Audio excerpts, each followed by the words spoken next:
আজকে আমাদের বাগাসন অঞ্চল তৃণমূল কংগ্রেসের ডাকে আমাদের একটা বিশাল মহা মিছিল আজকে বাংলা এবং বাংলা ভাষীদের উপরে বিভিন্ন রাজ্যে যে অত্যাচার হচ্ছে আপনারা সকলেই জানেন যে সারা ভারতবর্ষে যেখানে ডবল ইঞ্জিন সরকার আছে সেই সব রাজ্যে যেমন বিশেষ করে দিল্লি, গুজরাট, মহারাষ্ট্র, মধ্যপ্রদেশ, হরিয়ানা, আসাম, উড়িষ্যা এরকম বিভিন্ন রাজ্যে যেখানে ডবল ইঞ্জিন সরকার আছে সেই সরকার আমাদের যারা বাংলা ভাষায় কথা বলছে যারা পরিযায়ী শ্রমিক তাদের উপর অত্যাচার তারই প্রতিবাদে আজকে আমাদের এই মহামিছিল। মিছিলটা কোথায় আরম্ভ হয়েছিল, কোথায় শেষ হলো? আমাদের মিছিলটা আরম্ভ হয়েছিল বাগাসন দাসপাড়ার মোড় হইতে আমাদের মালডাঙ্গা বাস স্ট্যান্ড।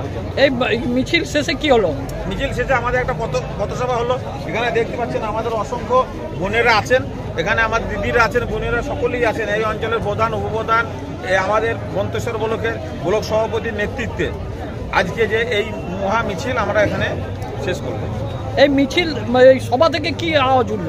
এই সভা থেকে আওয়াজ উঠল এই যে আন্দোলন চলছে বাংলা ভাষীদের উপরে যে অত্যাচার সেই আন্দোলন চলছে। আমাদের মাননীয় মুখ্যমন্ত্রী আমাদের নেত্রী মমতা বন্দ্যোপাধ্যায়ের নির্দেশে আমাদের মন্তেশ্বর ব্লকে প্রত্যেকটা অঞ্চলে প্রত্যেকটা রবিবার তার নির্দেশ যেটা আছে সেই আমাদের অঞ্চলে প্রতিবাদ মিছিল চলছে এবং চলবে।